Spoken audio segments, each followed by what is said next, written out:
Worldwide, we're looking at approximately 350 million people with diabetes. There's no question that we're in the midst of a diabetes epidemic. Right now, 1 in 3 Medicare dollars is spent in the care of people with diabetes. 1 in 10 total healthcare dollars is spent on people with diabetes.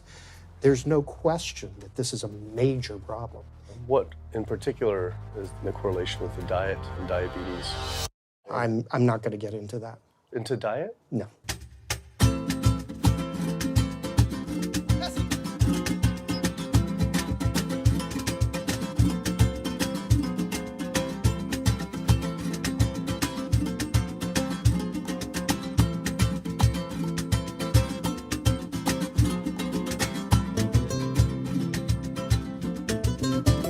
My name's Kip. I'm a filmmaker from San Francisco and I have a confession to make. I'm a recovering hypochondriac. Like so many of us, I have a family history of diabetes, heart disease, and cancer. My dad had his first heart bypass at 49, his second at age 50. My grandpa died young from diabetes complications, and both my other grandpa and grandma died of cancer. I was always paranoid that I would also get one of these diseases. Like any good hypochondriac, WebMD Symptoms Checker was essentially my browser's homepage. Even in my teens, I took Metamucil every day and a daily aspirin. I read all the latest self-diagnosis books, I ate every multivitamin I could get my hands on, and I was obsessed with bodily functions. I followed all the large health organizations' recommendations for preventing disease. I exercise regularly, don't smoke, don't drink soda, get enough sleep, reduce stress, and grew up eating what I thought was a healthy diet. Until World Health Organization this morning has classified processed meat such as bacon and sausage as carcinogenic, directly involved in causing cancer in humans. Processed meat is clearly linked to an increase in cancer. Hot dogs or bacon could be just as dangerous as smoking cigarettes. the World Health Organization had looked at over 800 studies from 10 different countries, finding a direct link to consuming processed meat and cancer. Just one serving of deli meats daily increases your risks of colorectal cancer by 18%. I had no idea that what we ate affected cancer rates, but I never felt like I had eaten a lot of processed meats until I realized that processed meat includes hot dogs, bacon, sausage, salami, ham, pepperoni, cold cuts, and deli slices, basically everything I grew up eating. The World Health Organization classifies processed meat as a Group 1 carcinogen, the same group as cigarettes, asbestos, and plutonium, and classifies red meat as a Group 2 carcinogen. Was this like I had essentially been smoking my entire childhood? If processed meats are labeled the same as cigarettes, how is it even legal for kids to be eating this way? I thought this was new information, but many of these studies have been around for 50 years. I couldn't believe I'd been eating processed meats virtually my entire life and was just now finding out how dangerous they are. Why hadn't I been hearing about it from the American Cancer Society, the largest cancer group in the nation? When I went on their website, I was shocked to see that none of this information was featured on their homepage. But even more shocking, on their Eat Healthy page, they actually encouraged eating Group 1 carcinogenic foods like processed turkey and canned meats. This is after the World Health Organization reviewed over 800 studies definitively linking processed meat to cancer. Thank you for calling your American Cancer Society. My name is Sam. I'm a cancer information specialist. How may I help you today? Hi, I was calling because I was wondering why you all recommend people to eat processed meat on your website, which the World Health Organization has classified as a Group 1 carcinogen, which is in the same class as tobacco smoking, asbestos, and plutonium. This would be like a lung association having a how to roll your own cigarette section on their website. It's kind of the same thing. But let me just place you on a brief hold because He wasn't able to answer my questions and said someone would get back with me. I had always been concerned about cancer because both my grandma and grandpa died of cancer. I wondered if things would have been different had they known the link between diet and this terrible disease. In the US, 1 out of every 4 deaths is from cancer. Oh, sweet. American Cancer Society rep confirmed an interview this week. So we just went in for the interview with the American Cancer Society rep, and the security guard said there's no interview scheduled. So I went into my phone, and it turns out last night, after I told her that the interview is going to be about the correlation between diet and cancer, she said she could no longer do the interview. After repeated emails asking why she was declining my interview to simply talk about diet and cancer, she stopped responding altogether. Why would an American Cancer Society rep not want to talk about this? I was, however, able to connect with a growing movement of doctors who are willing to talk about the link between the standard American diet and disease. And it goes beyond just cancer. I took my old trusty van, Super Blue, once again out on the road.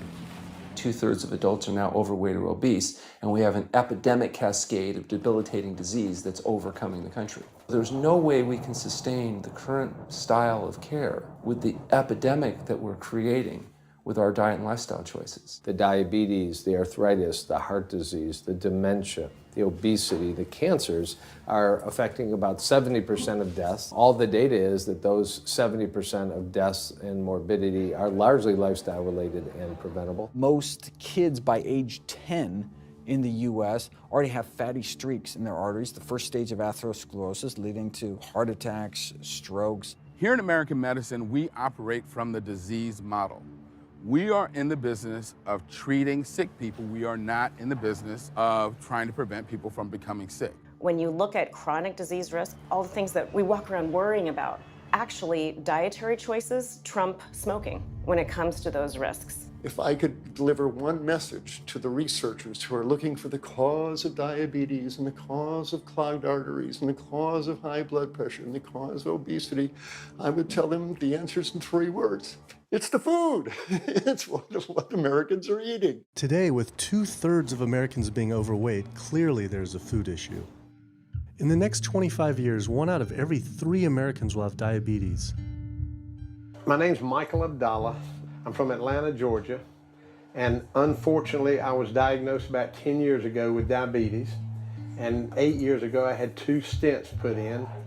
I don't know where to go, I don't know what to do, you're just like out of options and you don't know what to do. You're taking medicine, you listen to this doctor, and the cardiologist says take this, and the endocrinologist says take that, then your general practitioner doctor says you don't know what's going on here. And it's a real challenging thing, and it's something that you don't want to get it. You just don't want to get it.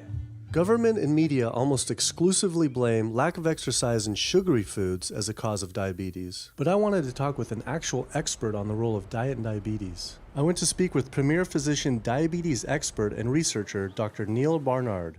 What role does sugar play in causing diabetes? It drives me crazy. Diabetes is not and never was caused by eating a high carbohydrate diet, and it's not caused by eating sugar. The cause of diabetes is a diet that builds up the amount of fat into the blood. I'm talking about a typical meat-based, animal-based diet. You can look into the muscle cells of the human body and you find that they're building up tiny particles of fat that's causing insulin resistance. What that means is the sugar that is naturally from the foods that you're eating can't get into the cells where it belongs. It builds up in the blood, and that's diabetes. I had never heard that meat was associated with causing diabetes. We had always been told that sugar or obesity caused it. Renowned weight loss bariatric surgeon Dr. Garth Davis, though, agreed. Everyone thinks that you get diabetic because of carbs. They did a huge study in that EPIC study, 500,000 people.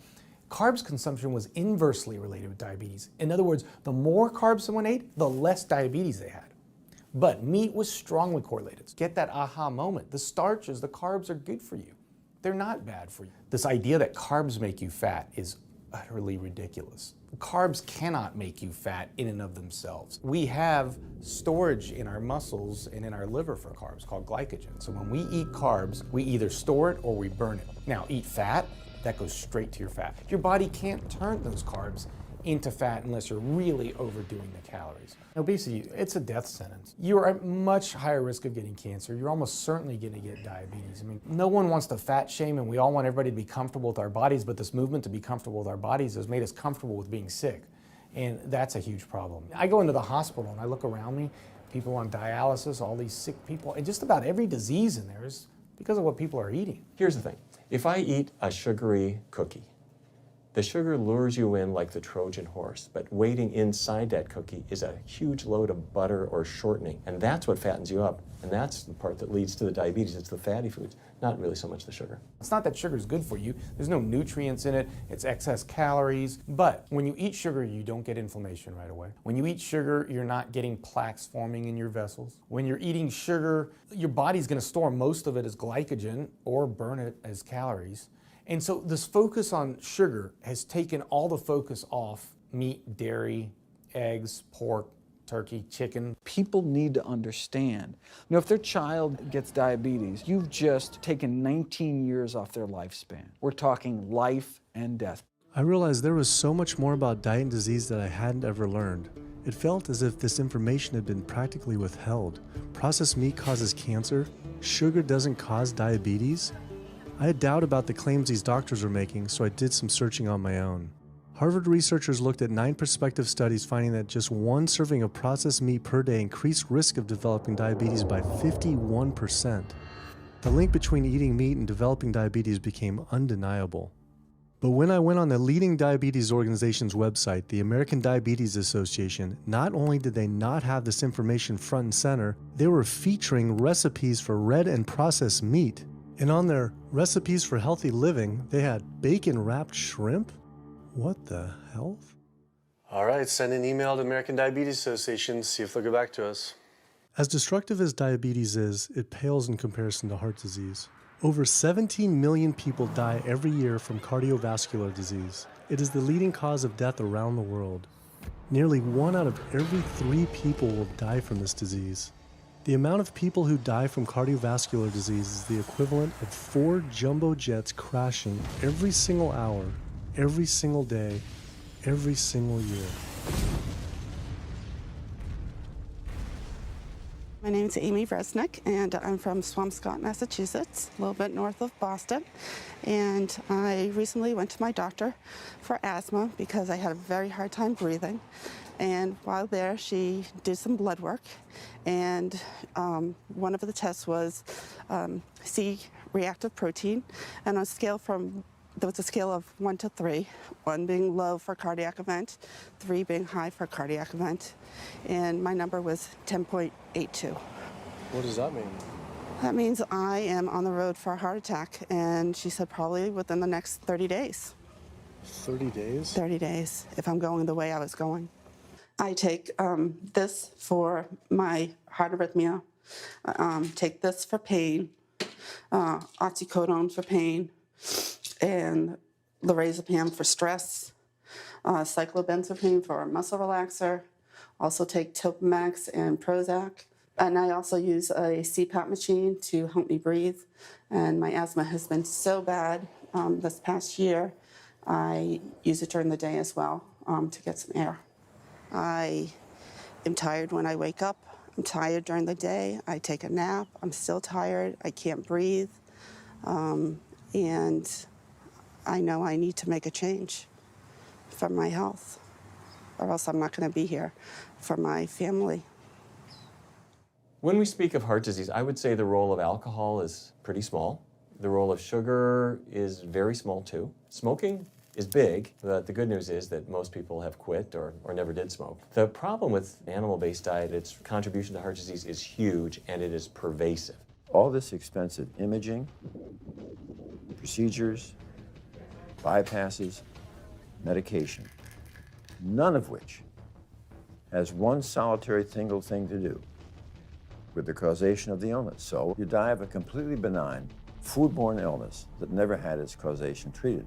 When we eat these kind of dead meat bacteria toxins, within minutes, you get this burst of inflammation within your system such that you basically paralyze your arteries. You get this stiffening of the arteries, their inability to relax normally in half. So it's not like decades down the road eating unhealthy, there'll be some damage. No, we're talking damage right then and there within minutes of it going into our mouth. Many people are given the diagnosis of Alzheimer's disease when it's not true Alzheimer's at all. The vast majority of people suffer dementia due to their tiny blood vessels in their brain clogging up and their nerve cells being shortchanged of oxygenated blood. And guess where that blood vessel dementia comes from? Those little tiny arteries are clogging up from that steady stream of fat, cholesterol, etc. It's really quite clear from the standpoint of cancer and the standpoint of cardiovascular disease that animal protein plays an enormous role.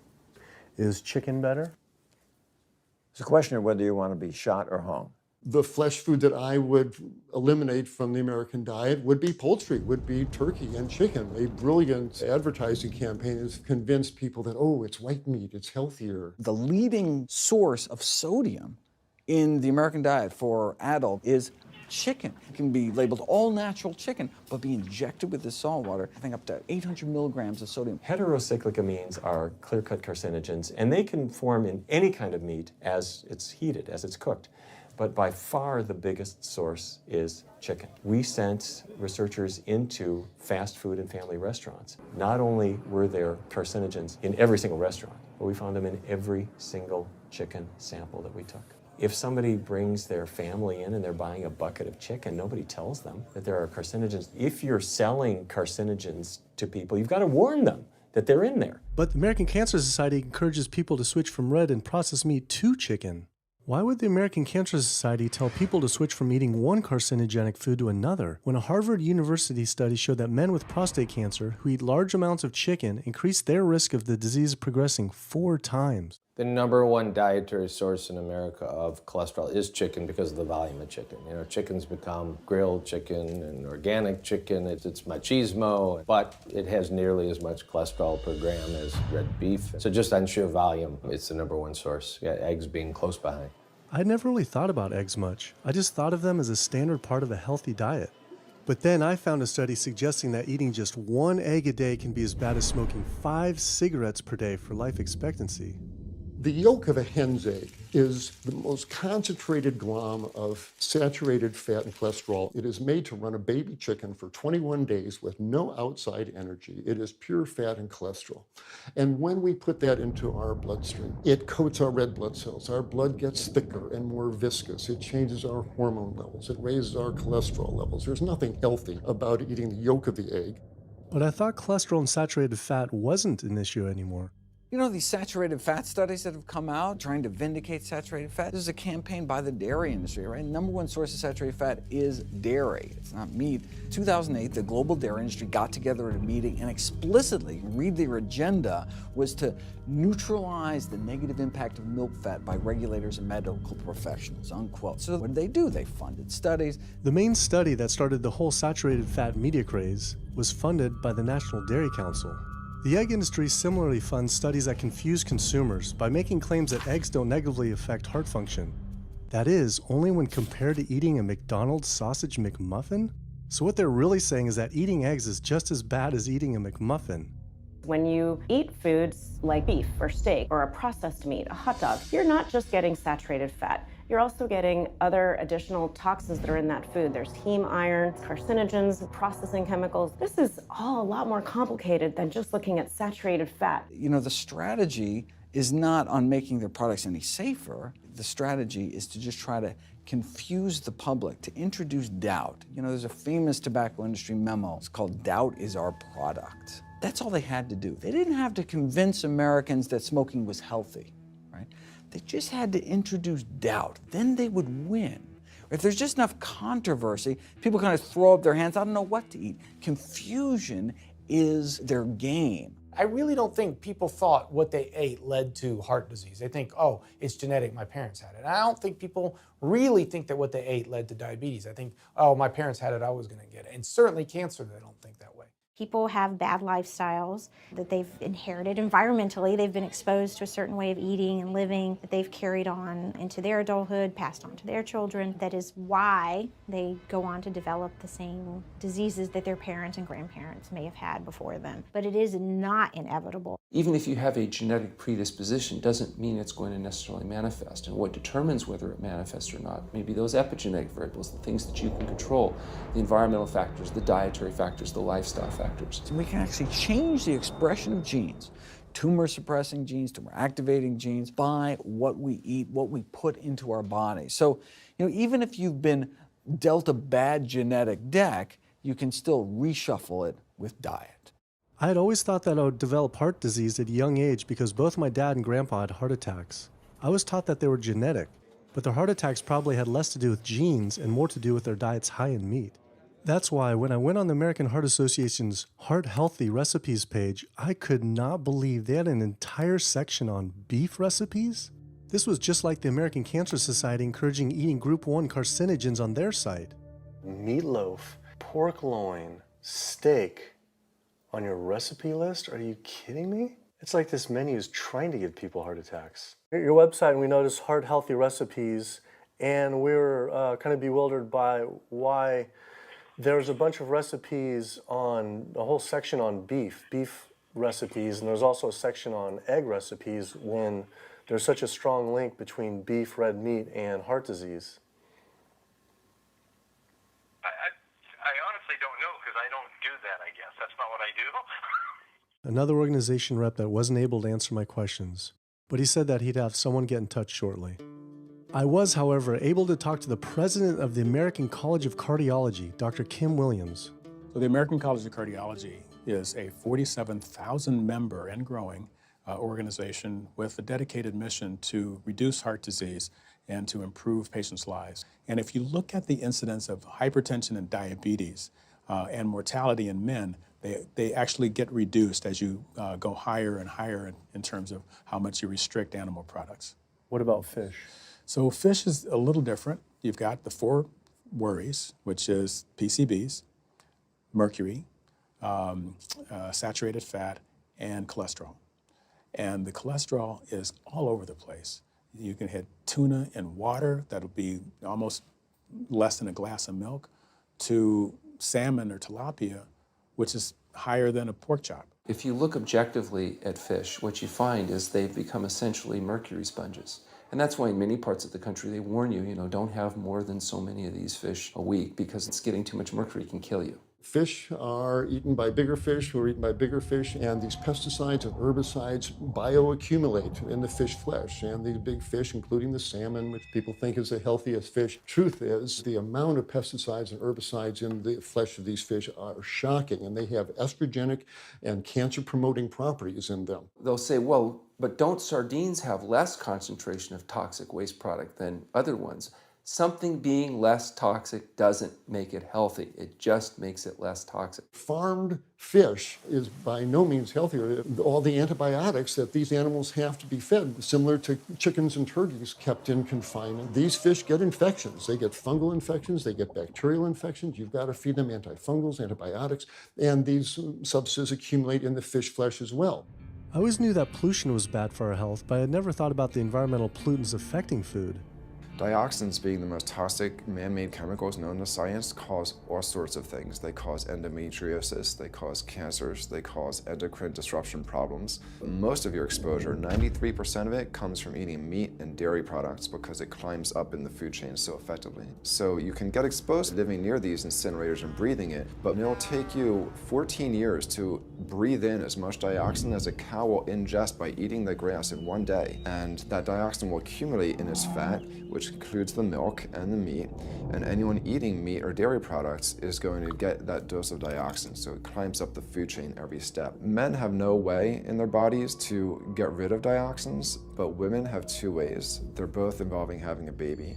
One is that dioxin crosses the placenta into the growing infant, and the other is that it comes out from the breast milk. So if you have a meat and dairy consuming mother breastfeeding that infant, then the highest impacts of toxic exposure like mercury and dioxins will go to that infant. Pregnant women are told, oh, certain types of fish should be avoided. But what about all these other animal products which are introducing, imagine as the fetus is developing, introducing these very harmful toxins which create reproductive abnormalities, developmental problems, and hormonal issues right as the child is developing, the most critical stage of development. It does make you worry when people say, don't you want to have a little bit of milk because you're pregnant? Don't you want to have some fish because you're pregnant? Who do you think is going to get the chemicals that are in that? All these environmental toxins and toxins from the feed that they're being fed accumulate in their tissues and are released into the mother. and unfortunately to the child when you eat these products when you're pregnant. So this includes antibiotics, hormones, steroids in animal feed. Commercial animals are largely fed GMO corn and soy, which are very laden in pesticides. PCBs have been banned since the 70s, but they persist in the environment. Dioxins, all of these compounds can create hormonal, reproductive, developmental damage as well. Eating organic beef, poultry, pork, or fish will not help you avoid contaminants like mercury, like dioxins, like strontium-90, because they fall out over all sorts of farm fields and water bodies, and they don't skip over the organic fields. And so really the contaminants are coming in regardless of how these animals are raised. I had always been concerned about the possible health impacts of GMOs, but then found out that most of the world's GMO crops are actually consumed by livestock, with dairy cows consuming the most per animal. This fact, with everything I'd learned about bioaccumulation, made dairy terrifying, especially considering how much cheese I ate in my life. Cheese is an amazing product when you think about it. It's probably one of the single best foods at compromising health that you're going to actually feed to people. Think about it. You've got an animal product, so you've got all the issues of biological concentration. You have a highly processed food product, and not only does it have naturally a lot of saturated fat, but you put a lot of salt into it. There's a strong link between dairy foods and autoimmune diseases, and so that can show itself up as excessive production of mucus and exacerbation of asthma in kids who are prone to that, and even adults. And also there's an association between dairy foods and multiple sclerosis and type 1 diabetes, which is an autoimmune disease, and other rheumatologic problems. Cow's milk is baby calf growth fluid. That's what the stuff is. There's absolutely no child or human on earth who actually needs the milk of a cow any more than they need the milk of a giraffe or a mouse. Most people in the world are lactose intolerant. I mean, that's the normal state of affairs. Why would your body create this enzyme to digest lactose after weaning, after infancy? It doesn't make any sense. 73% of African Americans are lactose intolerant, 95% of Asians, roughly 70% of Native Americans, and about 53% of Hispanic Americans are lactose intolerant. Our government is encouraging Americans of color to eat foods that it knows is going to make them ill. Ultimately, what that boils down to is the government is telling me as an African American to eat food that's going to make me ill for no health benefit so that it will benefit dairy farmers. That's a form of institutionalized racism. Yeah, milk is a risky food for human consumption. As a pediatrician, I see on a daily basis children suffering from conditions that are linked or associated to dairy consumption, such as eczema, acne, constipation, acid reflux, iron deficiency, anemia. Cow's milk protein is the most allergenic food. People say, well, no, I want hormone-free, not injected with bovine growth hormone. But milk is this hormonal fluid, so it's just packed with sex hormones and natural sex steroid hormones like estrogen, progesterone. In fact, doesn't matter if it's conventional milk, doesn't matter if it's organic milk. Milk without hormones, that's an oxymoron. Organic dairy has just as much saturated fat and cholesterol and galactose and all the things that you don't want as conventional dairy. Dairy products in general have a lot of other products associated with it, not the least of which is pus. I mean, they actually have laws limiting how much pus you can actually have in a milk and still sell it. I believe it's like 750,000 pus cells per cc. Because, I mean, you wouldn't want too much pus and it'd be like pure pus. People might object. In fact, you could think of cheese as kind of coagulated cow pus, if you would. But I was always told that we need milk for strong bones. I'm Jane Chapman, and not too long ago, finally got some x-rays of the hips and back. Severe bilateral osteoarthritis of the hips. And actually, I'm scheduled for 2 hip replacements. That's bone on bone. It's the grinding of the joints. My stability is scary. I hold on to the walls if I'm at home. I've been told to use a walker. I'm only 61. This is not how you're supposed to live when you're this old. I have a really hard time believing that that's all that's left. Researchers have studied bone development in kids and whether they get stress fractures and that kind of thing. And the kids who drink the most milk have zero protection. Milk does not build strong bones. Harvard researchers have looked at a large group of older women. Over an 18-year period, the milk drinkers had zero protection from fractures. So this old notion that somehow milk is going to build strong bones or protect your bones later in life, it's a myth. People that drink milk have higher rates of hip fractures, have more cancer, and live shorter lives. It turns out that countries with the highest dairy consumption also have the highest rates of osteoporosis, so clearly drinking more milk doesn't protect your bones. Doing more research, I found that dairy was linked to many different types of cancer as well. Just like many of us, I thought that the majority of cancer was due to genes, but only 5 to 10% of cancer is actually genetic. Any cancer is caused by a DNA mutation, but that's not enough. So that can cause that first cancer cell, but one cancer cell never killed anyone. 2 cancer cells never killed anyone. But 1 billion cancer cells, now we're running into problems. So we need to reduce the growth factors in our body, like IGF-1. Insulin-like growth factor 1 is this cancer-promoting growth hormone involved in every stage of cancer cell growth and spread and metastases.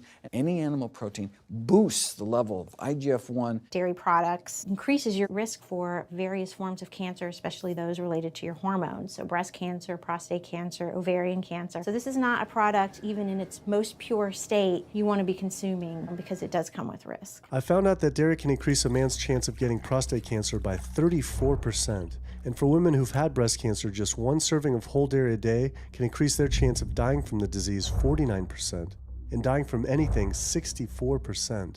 Why weren't breast cancer sites like Susan G. Komen warning everyone about this? For calling Susan G. Komen, this is Jocelyn. How may I help you? So we're wondering why you don't have a huge warning about the dangers of consuming dairy on your website when there's a direct link to breast cancer. There was a study published in the Journal of the National Cancer Institute that found out women consuming dairy who has had breast cancer increases their risk of dying of breast cancer 49%. I was wondering why it's not on your website. We cannot answer these types of questions. Once again, another health organization rep saying someone else would have to answer my question. Rather than risk being stood up again, I went straight to the local Susan G. Komen chapter to see if they would answer my questions.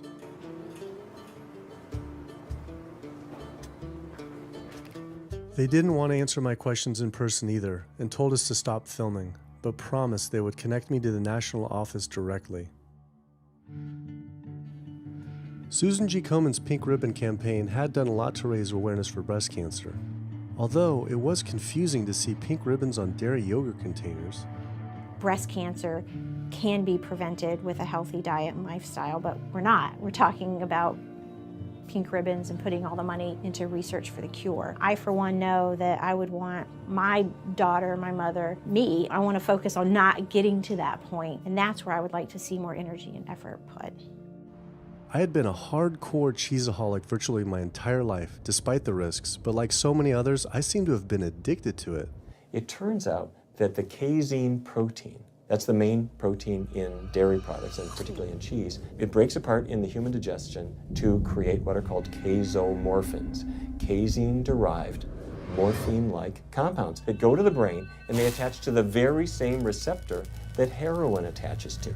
Don't get me wrong, they're not as strong as that, but they are strong enough to make you come back again and again and again, despite the fact that you're gaining weight, you're more unhealthy than you've ever been, but that cheese just calls out to people. Casomorphin may play a role in SIDS, and sudden infant death syndrome, may play a role in autism. This is one of the reasons why we don't want infants drinking milk from cows. Human breast milk has 2.7 grams of casein per liter, compared to 26 grams per liter for cow's milk. That's practically 10 times more. No wonder it's so addictive. This talk about addiction made me think about all the drugs animals are fed. I went to the headquarters of the Center for Food and Safety, the nation's leading FDA government watchdog group, to see how concerned we need to be about drugs in our food. So that we know of, there are at least 450 different drugs that are administered to animals, either alone or in combination. These drugs are given to animals for a variety of reasons, very, very few of which are actually beneficial to consumer health. We've got drug companies that work real hard to make sure they can sell lots of drugs to people raising cows, pigs, and chickens. The pharmaceutical industry sells 80% of all the antibiotics that it makes in the United States to animal agriculture. Antibiotic residues are found in meat, other antimicrobials are found in meat, there has been ractopamine found in meat, there's been hormones found in meat. So right there you're talking about 4 different drugs. It could be, in the same piece of meat. The pharmaceutical company is supposed to show the safety of animal drugs. They're not really testing to see what the impacts of these drugs are on humans. They're really looking to see what the impacts of these drugs are on animals. When we try to get information on some of the health studies and the environmental studies from federal agencies, we get back page after page of blacked out information because the company claimed confidential business information. Consumers have no idea what is in the products that they consume. So how sick something makes me and how bad it pollutes the environment is a secret for a company. In the animal agriculture industry, as in the tobacco industry, these companies really have a vested interest in making sure that the public doesn't have information about their effects and what risks are really posed to consuming them. You have this system where animals are living in their own waste. They're living next to animals that are sick or even dead, and they're stuck in cages with these animals. That bacteria tends to spread, so that the pathogens that are being created in these filthy conditions are breeding resistance to antibiotics, and the public are becoming exposed to those. We already have people dying from salmonella and other things that you eat. We're having about 3,000 people die every year in the United States. That's more than the number of people that were killed in 9/11 in the Twin Towers in New York. If we had some terrorist organization killing 3,000 people a year, we would be all over it. The antibiotic-resistant bacteria deaths that we have, on top of that, you get 20,000 people dying a year. That's 7 9/11s every year. Can you imagine if that many people were being killed by some terrorist group in the United States every year? We would find them. The World Health Organization has said we're nearing a post-antibiotic era in medicine. You'll be at risk in minor surgeries to have a fatal infection. You'll be at risk going to the dentist if you have a tooth extracted. Or it'll be like Civil War medicine. You get an infection in your leg and you cut your leg off. So you have this very dangerous situation. By crowding these animals in, they become a perfect engine for generating a new flu virus that can come out into the community. If you lived near a swine spray field, not even the CAFO, but the waste disposal field, you were 3 times more likely to have a MRSA infection. You can't see how it impacts the average person's life in Duplin County, North Carolina, and not be a little upset about it. From an environmental standpoint, from a community standpoint, from all other aspects, North Carolina, we're in a state of emergency. We've already had bouts of swine flu, or H1N1 as they prefer to refer to it. That particular swine flu incident was originated on a farm here in North Carolina. There's approximately the same number of hogs in North Carolina as there are people. Between 8 to 10 times the amount of feces is produced by a hog, an adult hog, as compared to an adult human. 10 million pigs in North Carolina produce the waste equal to 100 million humans. This is the equivalent of the entire U.S. eastern seaboard flushing their toilets into North Carolina. But there is no waste treatment. The pigs' waste falls through slats in the floors of the sheds they are forced to live in. It is then pumped into giant waste pits, which leach into rivers and streams, and is pumped out unfiltered onto fields, further polluting the environment and neighboring health. When you go back and you look at where these hog facilities are located, there's a disproportionate number of them that are located near communities of color, low-income communities. It is definitely a human rights issue. My sister, she have asthma, and her brother, he have asthma. He's 3, and we don't know what she might have. I have asthma, I have sinus, I have sarcoidosis, that's the bacteria, and I have a pacemaker, which is 6 sinus syndrome. But mostly everybody in this neighborhood got asthma or either cancer. My neighbor there died from cancer probably just last year. My nephew down the street, he's got cancer. He's in terminal cancer, stage 4. Not a smoker, not a drinker. And it's not in his lungs. It's in his lymph nodes. But see, if you live here and saw the way they do, you wouldn't eat no pork. Well, I don't eat bacon because I know where it comes from. When they die, They go into a box and they decompose because they swell especially from heat. A truck come and pick them up, take them to the processing plant in Rose Hill, round them up into feed, and feed it back to the hogs. If I come out this door, if he's spraying there, it's gonna come in my face. It hit you right in the face. Smell like something that you have never smelled before. It smells worse than a dead body. It's the family graveyard.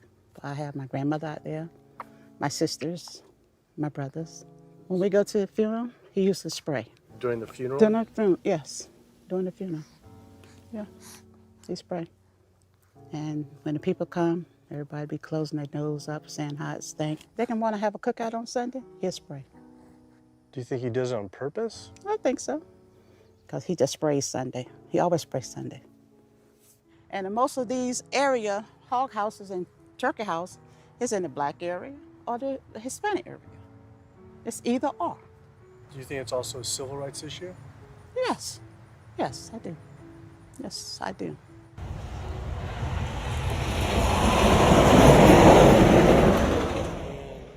There have been times in the past that I have gotten ready on the Sunday, gotten ready to go to church and come out, and the smell was so strong that I had to go back and regroup because it got in my clothes and I just couldn't go to church smelling like hogs, you know. I just couldn't do it. So I don't think the government cares. They care more about cooperation than do people, individuals. And they're going to keep on. They're going to put more chickens in this state. This is the feast season. You're in capital of the world right here in North Carolina. My state. Look, there's a blue line stream right here come into my property almost, and the Contentney Creek right here. I've seen that blue line stream now filled with feces and urine from that hog pen, and they can say, well, we feed the world. They're not interested in feeding the world. They're interested in making money. You take the money away from them, they'll let the folks starve. Because if you want to feed the world, you can feed the world with more corn, using corn and wheat and stuff like that, and you can meat. Meat is a luxury item. When we are doing things that hurt other people, we're wrong. But a lot of good people will sit there and eat bacon knowing that it's causing someone else to be very unhappy. I woke up the next morning to find the Burden River had experienced another massive fish kill from the pollution running off hog farms. Tens of thousands of fish were washing up on shore. All this talk about health, I realized that I was only focused on personal health. But health started to mean so much more to me. It was about health of my family and our communities. I couldn't under good conscience support an industry that I knew was harming others. Pollution from animal agriculture isn't just an issue in North Carolina, though. Raising animals for food produces more greenhouse gases than the entire transportation sector. It is a leading cause of rainforest destruction, species extinction, ocean dead zones, and freshwater consumption.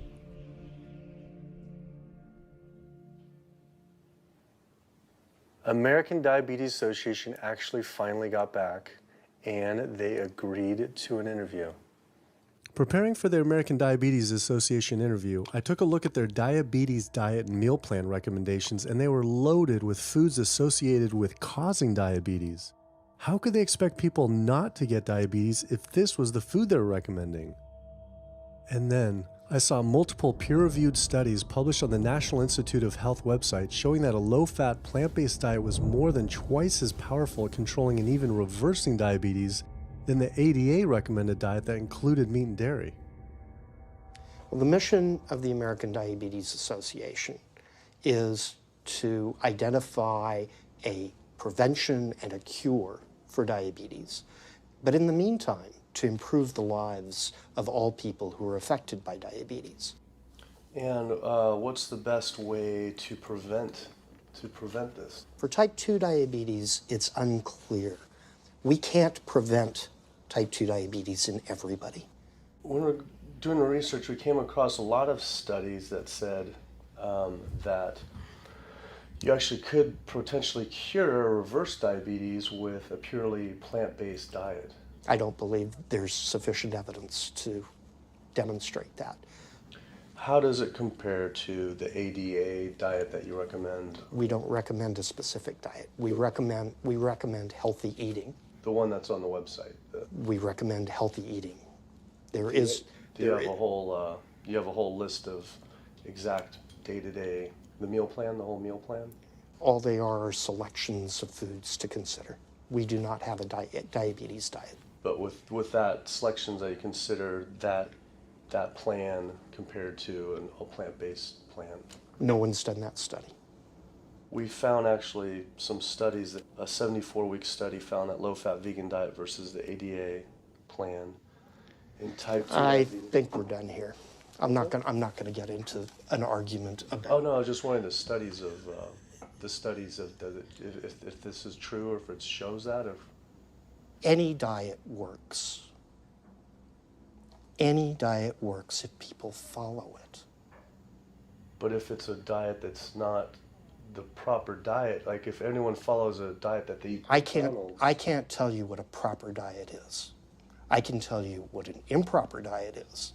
So then we can talk about the good diets. I'm not sure why. I'm not going to get into that. Into diet? No. Why not? If that's where you want to go with this, I'm sorry, I'm not the person that you should be talking to. And why is that though? If that's what you want to get into, I'm not the person you need to be talking to. Who do we talk to about diet?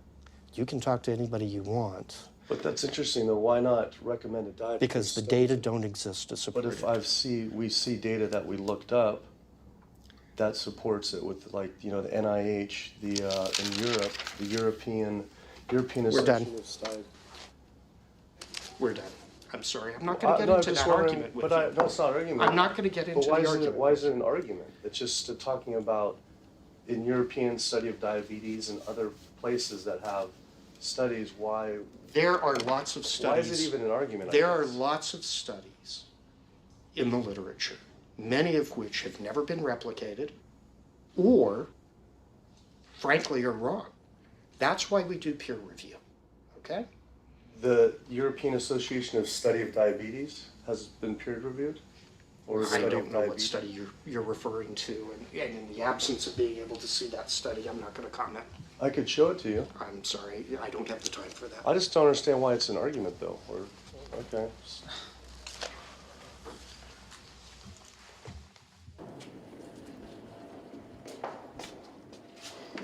That was interesting. What he wanted to talk about was people living longer with diabetes. But once you mention eliminating diabetes or prevention, oh, whoa, now you cross the line. Prevention and cure, whoa, let's not go there. Not only did Dr. Ratner, the chief medical officer of the American Diabetes Association, not want to talk about diet, but the fact that he had such an emotional reaction to my question made it feel I was digging into something that he didn't want uncovered. I had always thought there was no prevention for type 1 diabetes, but then I did research and came across countless studies referencing the link between exposure to dairy at a young age and type 1 diabetes. I mean, this is a food made for baby cows. Cow milk protein gets into the bloodstream, and the body says, hey, this isn't supposed to be in the bloodstream. It makes antibodies to the cow milk protein, which then attack the pancreas and destroy the pancreas. How is this possible that ADA wouldn't have this forefront on their website? Why wouldn't they be warning all parents about this, even if there were only a slight chance? Why were they recommending people to actually eat these foods linked to diabetes? It seemed all of the large health organizations were encouraging people to eat the very foods linked to the diseases they're supposed to be fighting against. American Heart Association promoting beef, American Cancer Society promoting processed meat, pink ribbons on dairy products, and bacon-wrapped shrimp on American Diabetes Association. And then it all came together. What if?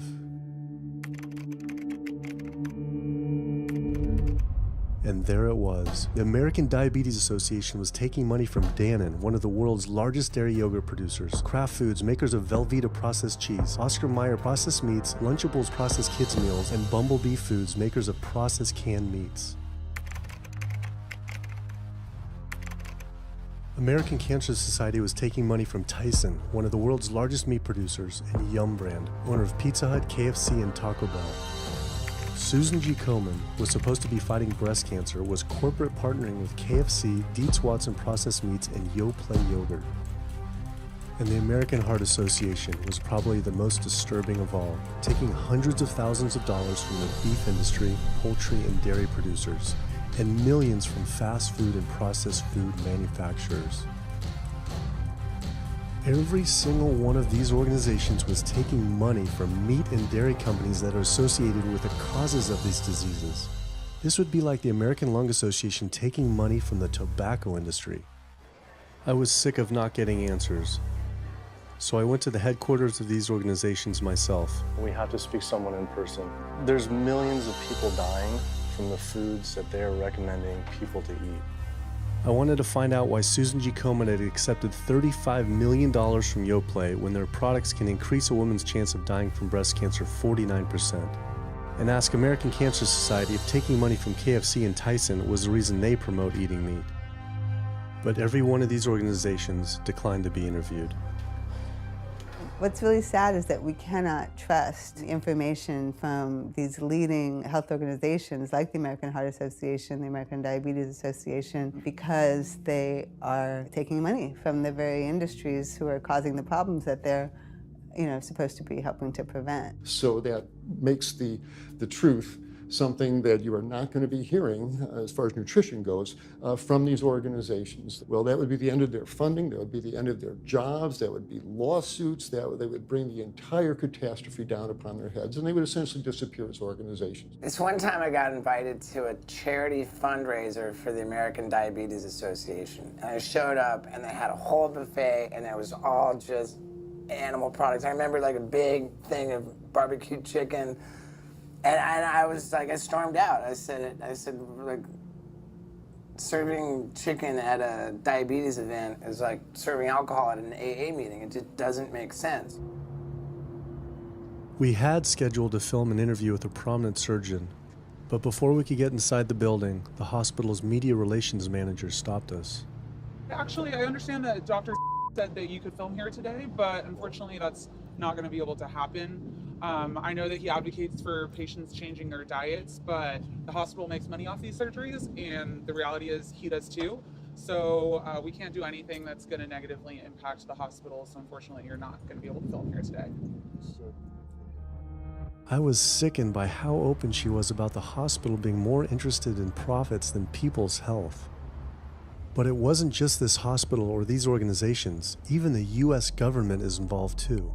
Every 5 years, the US Department of Agriculture creates dietary guidelines for Americans. The committee who writes these guidelines has been made up of individuals who have received money from McDonald's, the National Dairy Council, the American Meat Institute, the National Dairy Board, the National Livestock and Meat Board, the American Egg Board, Dannon, candy and sugar companies, Coca-Cola, and Anheuser, just to name a few, which means we are getting our dietary recommendations from the very industries that are killing us. And when the USDA, makes a pyramid or a power plate every 5 years for the American public, they're going to guarantee that on that plate are going to be foods which, when consumed, will result in millions of Americans perishing. The USDA, which is supposed to be protecting us, has two missions. It's supposed to protect us, and it's supposed to protect the producer. And guess what? When those two come head to head, they usually choose the producer. In internal documents uncovered by Dr. Greger, the USDA admitted that eggs cannot legally be called nutritious, low-fat, part of a balanced diet, low-calorie, healthful, healthy, can't say it's good for you, or even safe. Yet they still promote these products to the American people through federal checkoff programs. If you ask somebody if they've heard of a checkoff program, the odds are they haven't, although daily they are seeing the messaging that these programs produce. So checkoff programs are responsible for the messages that we see on TV, on the internet, on bus billboards and magazines that say things like, milk, it does a body good, or milk life, beef, it's what's for dinner, pork, be inspired, the incredible edible egg. The dairy checkoff program gave $12 million to Domino's to just market cheese-heavy products. And this is the USDA, this is the government. If you've seen those ads for the Pizza Hut pizza, the stuffed crust, or a pound of cheese, those are all government advertising schemes for the industry. How can we put more cheese on beef? How can we put more milk in a coffee? Things like that to just drive consumption of these just unbelievably unhealthful products. So McDonald's, for instance, has 6 people staffed full-time, according to records we've found, whose salaries are paid for by this government program, but funded by the producers who are regulated by it. And these 6 people sit there at McDonald's headquarters and just come up with ideas. Triple cheese decker McCheese muffin stuffed bacon cheese slider? with extra cheese? Nice. Yes. You don't think of it on a day-to-day basis that these are government programs. The Wendy's Bacon Double Cheeseburger, government program. The steak fajita at Dunkin' Donuts, government program.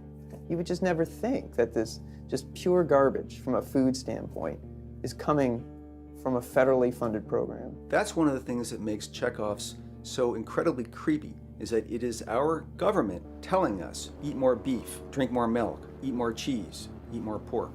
One of the very effective ways that the dairy industry promotes its products is to reach children, because kids are impressionable, they're going to be consumers for their entire lives, and you might as well get them while they're young. So dairy spends at least $50 million promoting its products in public schools throughout the country with posters with people with milk mustaches and messages like "Milk, it does a body good" or "Milk Life." Targeting young people, right? The tobacco industry had to keep replacing their customers who are dying with new customers. The meat industry knows they have to target young people. That's why we have these foods in schools and marketing messages at a younger and younger age for kids to get hooked on all the wrong kinds of foods. So there's all kinds of parallels. School districts where processed meats are all over the place. Maybe it's going to be bacon on the menu, sausage, hot dogs, or a pepperoni pizza. Any of those things are processed meats, and those are pretty much the worst of the worst with a direct link to colon cancer. And yet you have every day in the schools meal items with processed meats. If the Surgeon General puts warning labels on tobacco because of their cancer risk, why aren't the same warning labels on meat?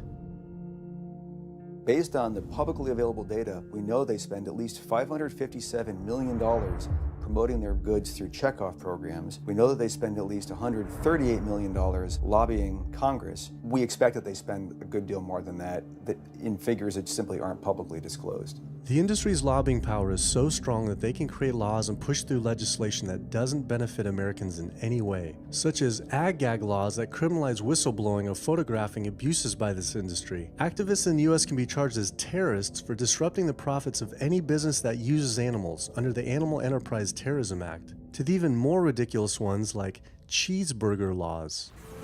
A cheeseburger law is a law that says a plaintiff cannot recover against a manufacturer, distributor, or retailer on the theory that the food made the plaintiff obese or caused an obesity-related disease.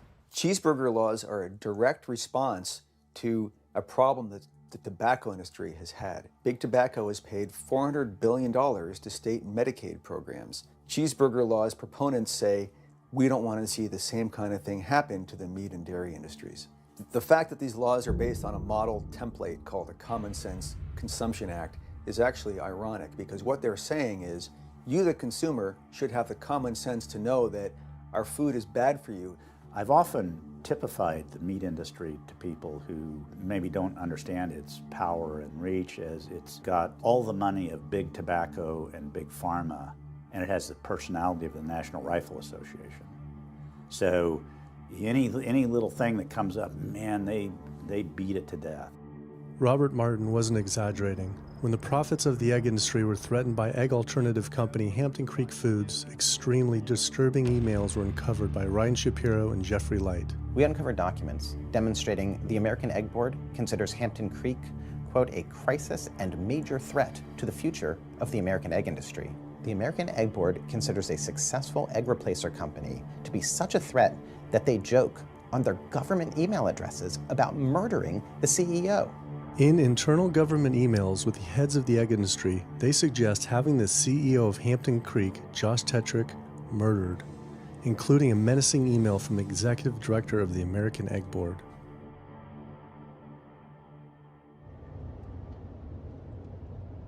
The meat producers don't have to pay for the heart disease or the environmental destruction or any of the other externalities, as economists call them, that their products cause. You know, then there's the whole pharmaceutical aspect of it, and the fact that there's a very strong pharmaceutical industry and lobby that has a huge stake in preserving the status quo. And these chronic diseases, these are the cash cows of the pharmaceutical industry. You have a $5 billion Stent industry, do they ever want to see that go away? We've got a $35 billion statin drug industry. Do they ever want to see that go away? I'm talking about the pharmaceutical industry effectively controls what doctors are told. Most research isn't put into prevention, it's put into the medication that we might use for that particular disease.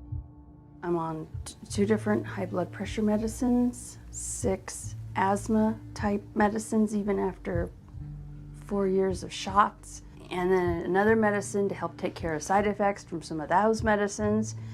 I'm on high-level antidepressants, a couple of different pain meds for my back and hips.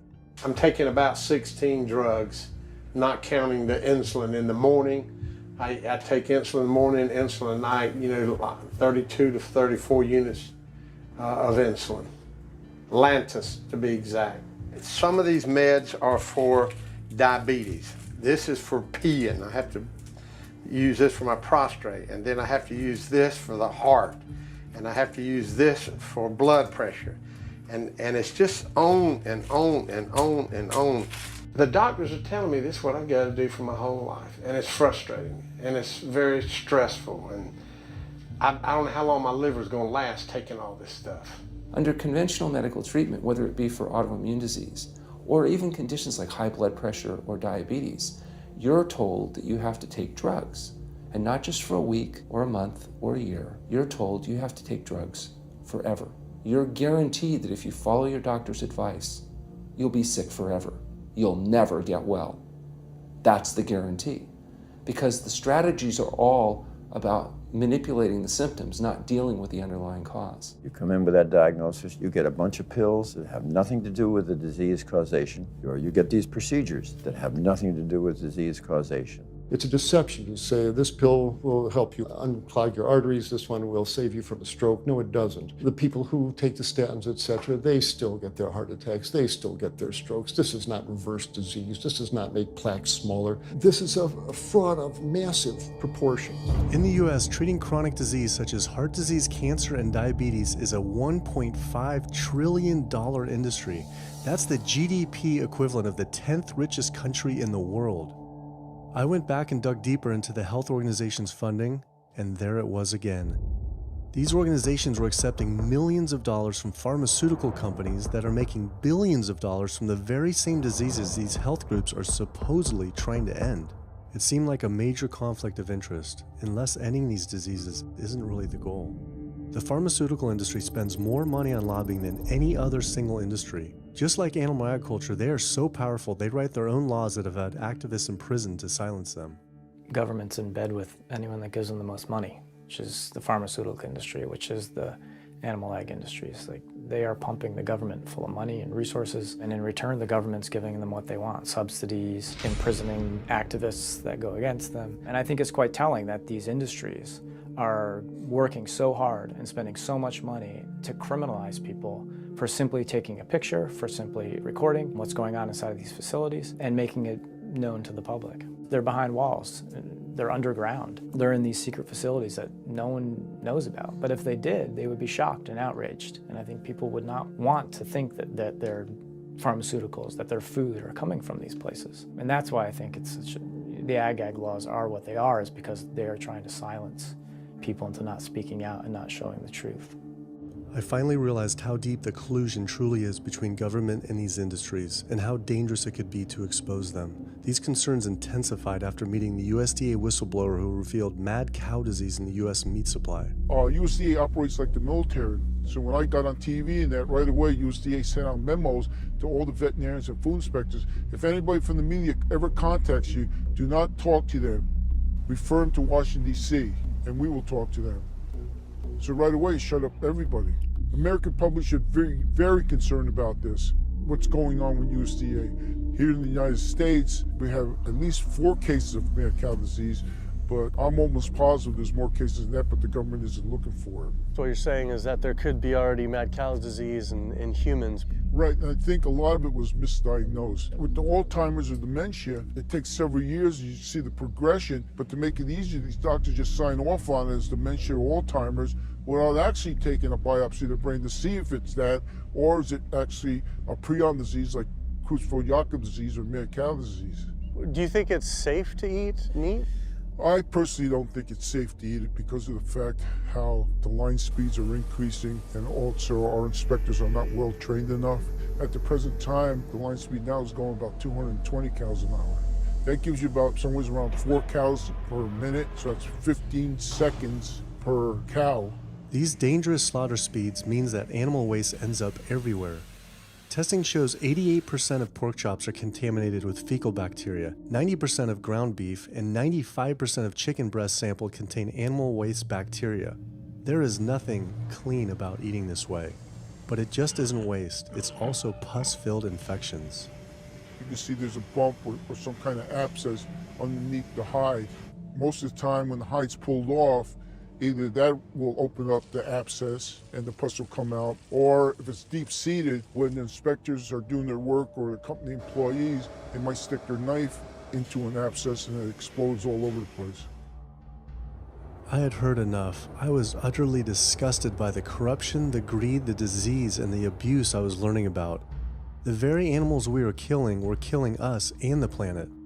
But so many people eat meat and dairy every day of their lives, and we are so concerned about getting enough protein. Do we have to eat meat to get complete protein? Oh my God. You want me to jump off this building, don't you? Well, first of all protein is made by plants. I'll state that again for the record. All protein is initially made by plants, all of it. And it is not necessary to eat animal tissue in order to get protein. Only plants have the ability to actually take nitrogen from the air, break those molecules apart, and incorporate that nitrogen into amino acids and then make protein. Any protein you get from an animal is simply recycled plant protein. If you ate a diet that was calorically adequate, and even things like brown rice and broccoli, and you got enough of it, you'd get enough both quantity and quality of protein. 2,000 calories of brown rice and broccoli is going to be about 80 grams of protein a day, including the essential amino acids that you need in order to maintain optimum health. I mean, grains are loaded with protein. Beans are loaded with protein. Vegetables are loaded with protein. You really want to get your protein from plants because plant proteins have a much more beneficial effect on our physiology. The funny thing about protein is most Americans get about twice the amount they need. Most Americans get less than half the amount of fiber they need. But the conversation tends to always be about protein. So in my mind, it's just this magical marketing campaign that protein has taken on over the decades. The question is not where do you get your protein, it's where do you get your fiber? I have never in my professional career seen a protein deficiency. I've never seen someone come in eating normal amounts of calories and they're protein deficient. You just don't see that. So human milk has the lowest protein content ever in any species ever tested. I mean, that's the fluid that's been designed by evolution over millions of years. And so it's like the perfect food for human babies, right? Perfect food, lowest protein content any other mammal. And so it gives a sense of kind of protein requirements for anything. So look, then rat milk, ape milk, donkey milk, any milk has ever been tested. And you hear this a lot in bodybuilders. They're like, well, I need, chicken, or I need fish to be, to be strong, to build muscle tissue. That is utter nonsense. The largest, strongest terrestrial animals on the planet are all herbivores. The biggest, strongest animals are all herbivores. When we bring in people and they're on meaty diets and we transition them to a plant-based diet, we always track what they're eating. Their vitamin intake goes up. Their nutrition overall goes up, dramatically better. And these same people might worry in advance, will I get the nutrition that I need on a plant-based diet? The fact is, you're not getting the nutrition you need on a meat-based diet, and you're going to get dramatically better nutrition on a plant-based diet. For an average-sized guy like myself, I need about 56 grams of protein a day. That's optimum. Probably I really need 30 to 40 grams a day. Diets that are really high in these protein create diabetes, create heart disease, create cancer, create the diseases that I'm treating on a daily basis. But this is the opposite of what all the high-protein diet fads say. The food you eat determines the bacteria that live in your gut. While you eat animal flesh every day, you are summoning up bacteria that eat carnitine. And those bacteria will turn that carnitine into a molecule called trimethylamine. Your liver then turns that into trimethylamine oxide. That's a molecule from hell. That molecule drives cholesterol into the artery walls. And the people who are consuming this flesh-based diet are contributing to plaque building up. They may lose weight on this diet, and that's good. But what's happening inside your arteries, paleo friends? What's happening is that plaque is building up, and these are the folks who dropped dead at the gym at 39. Boy, he was lean and he looked really good. But where is that cholesterol going? It's going into your artery walls. So I believe these paleo folks are setting themselves up for an epidemic of clogged arteries, colon cancers, autoimmune diseases. This is not a healthy diet. We are not carnivorous apes. Humans' closest living relatives are chimps, who get 97% of their calories from plants and the remaining 3% mostly from insects. Comparing the anatomy of true omnivores like bears, who eat both meat and plants, to frugivores like primates, who eat almost exclusively plants, the differences are pretty clear. Frugivore teeth have flat molars for chewing plants, where omnivore teeth are serrated for stabbing and tearing flesh. Frugivore jaws can move forward and back and side to side. Omnivore jaws cannot. Omnivores have much stronger stomach acid for digesting meat compared to less acidic stomach acid of frugivores. The intestines of frugivores is 9 times their body length compared to 3 times for omnivores. This is because meat will putrefy in the gut unless it is moved through quickly. If humans were indeed true omnivores, we would need to change our physiology and appearance quite a lot. But we fit every requirement of a frugivore. We may behave like omnivores, but anatomically, we're frugivores. Human beings, unlike bears and raccoons, and to some extent dogs, don't have that mixed anatomy and physiology that you see in the true omnivores, and thus we are not true omnivores. In humans, the canines have become really small and rounded and actually function like accessory incisors. They're utterly useless for ripping and tearing anything other than an envelope. So the idea that the mere presence of the canine somehow means that we're supposed to eat meat is silly. He was right. I always thought my canines were for meat, but what kind of animal could I actually kill and eat raw with these tiny teeth? The thought alone was disgusting. I mean, everybody loves a smoothie made with fruit and even some vegetables, but if you think about putting a fish or a piece of beef in a blender and grinding it up, the thought is absolutely repulsive. All these diseases I had learned about were from eating a diet our body wasn't designed for. What would happen if we started eating a diet our body actually was designed for? The data is crystal clear that you can stop and reverse heart disease with plant-based diets. Scientifically shown, I've seen it in my own patients. People who adopt low-fat plant-based diets can actually reverse their heart disease, and that literally means watching the plaque start to go away, something they didn't think could happen. My experience with patients is, and those studies show, that when people adopt a fully plant-based diet, their cholesterol levels plummet within a few days. And if you do blood tests in a couple of weeks, you'll see dramatic improvements. Yes, your numbers are going to look great within a week or two. Your cholesterol can come crashing down. In fact, if you're on medications, your doctor may have to pull off your blood pressure medication so your blood pressure don't drop too low because it can work too good. Like that, the side effect is not having to take drugs. In a groundbreaking study published by Dr. Esselstyn following patients suffering from cardiovascular disease, 99.4% were able to avoid major cardiac events by going plant-based. Because it's not just heart disease. It's hypertension, it's diabetes, it's strokes, it's heart attacks, it's several of the autoimmune diseases, lupus, asthma, GERD, osteoporosis. I mean, there's a multitude of diseases, even rheumatoid arthritis. It can be so dramatic when you see these poor souls with just absolutely crippled with rheumatoid arthritis go plant-based, then they come off their medication. I wanted to follow up with Jane Chapman, who had been suffering from severe osteoarthritis, and I could not believe what I saw after only a few weeks of fasting and changing her diet. So it's so amazing to see like this only a few weeks later.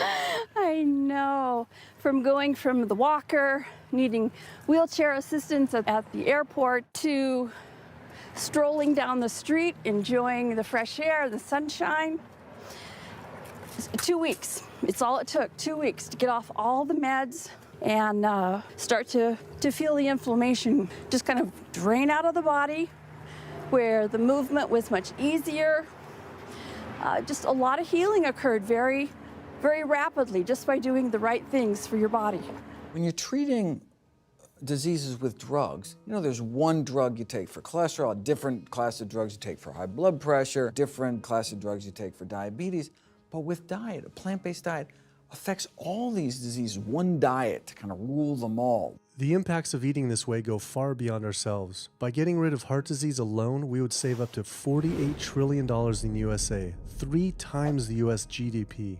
Conditions like high blood pressure, you don't have to take the drugs the rest of your life and be sick forever. What you can do is live in such a way that it gives the body a chance to heal itself. We took 174 consecutive patients with high blood pressure, and 174 people were able to lower their blood pressure enough to eliminate the need for medication. For inflammatory bowel disease like Crohn's, the best remission rates ever achieved through a plant-based diet. MS, multiple sclerosis, the best results ever achieved compared to any medical, surgical, any kind of intervention was a plant-based diet. You can see that with every sequential reduction in animal products, people live longer, they have less heart disease, they have less cancer, they have less diabetes. You can actually take human cancer cells, put them in a petri dish, and you can drip the blood of those eating vegan, get about 72% suppression in human prostate cancer cell growth in vitro. They wanted to try this again with women and breast cancer. So they said, let's see what a plant-based diet can do. After just 2 weeks, their body's cleaned up. You drop their blood on the same carpet of cancer cells. You can clear off the whole plate. This is after just 2 weeks eating healthy, which raises the question, you know, what kind of blood do we want in our bodies? My background is in industrial and systems engineering, and that was my career path for a long time until I got thyroid cancer. And everything changed from there. I decided that I wanted to try alternative methods and treatments rather than have surgery and have my thyroid removed, which meant I'd be on medication forever, and I didn't want that. I just started reading how a plant-based diet can heal the body, and it has worked for so many people. So I immediately just switched to a completely whole food plant-based diet. After a year, the cancer was completely gone, and my thyroid had shrunk to normal size, and I was completely free of that. This was tough to believe. Couldn't this all just be from eating healthier though, like no sugar? Turns out Dr. Walter Kempner from Duke University back in the 1940s was reversing some of our worst killer diseases with diet alone. And the diet he was using was not only strictly plant-based, but it was made up of white rice, fruit, and table sugar. And he was reversing diabetes, he was reversing malignant hypertension, reversing heart disease, the diabetic complications, reversing diabetic blindness. So these people basically had death sentences, went to him, and were given basically sugar, you know, this horrible diet, but it was strictly plant-based. If this information had been around since the 1940s, why don't all doctors know this? We're not taught about the power of food in medical school. No one is taught that the changes that we make with our diet are probably the single most powerful thing we can do to determine our destiny. It trumps our genetics. Why isn't your doctor telling this? Odds are your doctor never learned any of this. In fact, there was even a bill introduced just mandating physicians get 7 hours nutrition training every couple years, just to kind of stay on top of it. And who came out against that? The California Medical Association. Even the family physicians, the surgeons, all the mainstream medical groups came out opposed. It's 7 hours, that's a lot, even if it's over 1 4-year period. So they're not just kind of neutral, but they're actually actively opposing nutrition education. Ironically, when patients come to doctors with questions, they assume that the doctor knows something about nutrition, and so it's kind of a double whammy that doctors haven't been taught much about nutrition. Why don't we hear about this from dietitians when nutrition is their entire specialty? Turns out the American Nutrition and Dietetics Association puts out nutrition fact sheets written by the industries themselves. The industries pay $20,000 per fact sheet and explicitly take part in writing them.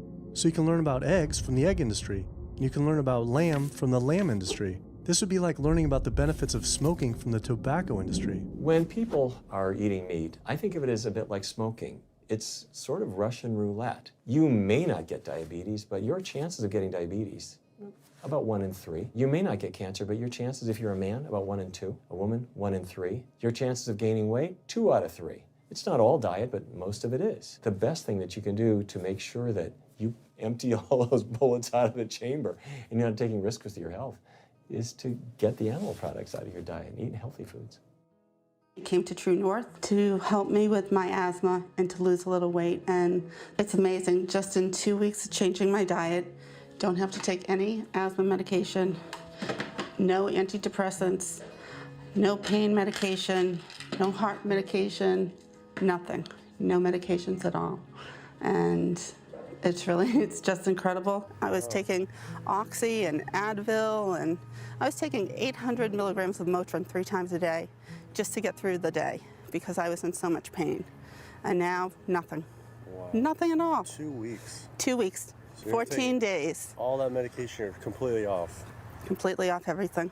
It's just been so frustrating to me because I went to so many different doctors for help, and I tried so many different medications to help me with my asthma, and nothing helped, and I was stuck on the couch for the last 10 months, unable to breathe.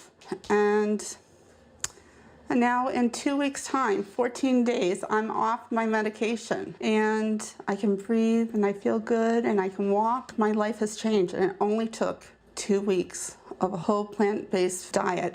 That's incredible. Yeah. That is incredible. It really is. That's amazing. It really is. I feel so blessed and so good and just so happy to be doing this, and I'm hoping that I can be a role model for other people and not be pushy about it, because everyone's going to do it in their own time. But thank God my time is now. Thanks. Thanks. As powerful as Amy's story was, I knew for some, eating 100% plant-based would still seem extreme. I think there's this sense that everything's okay in moderation, right? But we haven't seen that moderation works. There really isn't a study that shows that by eating meat and eggs in moderation, you can actually turn your heart disease around and get better. But I know people who've given up meat and they felt sick. Yeah, it's unlikely that anybody's symptoms are caused by a dead, decaying flesh deficiency. The lack of highly processed animal food products in the diet is not going to be associated with the causal factor about why they're sick. There is going to be a reason why they're not feeling well, but that's not going to be one of them. So I've had people go vegan, and they come back to me, and they're like, I'm hypothyroid, and my doctor says I'm hypothyroid because plant-based diet makes you hypothyroid. I'm like, so what does your doctor tell all his meat eaters that are hypothyroid? What's an animal flesh or dairy that you can't get in plant-based? Cholesterol, heterocyclic amines, E. coli. You know, if you think about it, there is nothing in an animal-based diet that you can't get in healthier form somewhere else. The only other vitamin is vitamin B12. It's not made by plants, not made by animals either, made by little microbes that blanket the earth. So because the way we live in our sanitized world, unless you're eating bacteria-contaminated foods, we need to get a source of B12 from somewhere. And so the healthiest, cheapest, safest source is to get a vitamin B12 fortified food or vitamin B12 supplement, not to get it from meat and dairy. What about people who say they have to eat meat for their blood type or their genes? I mean, it's like I need meat because I'm a Capricorn, or I need meat because I have an A+ blood. I mean, it's like, what do you say? No one has to eat meat. I mean, there's no vitamin, mineral, nutrient that you can't get from non-animal sources. Valentine's Day, I decided to go vegan and give up all meat, which was never in my thoughts in a million years, but I've heard so much success from people that are vegan.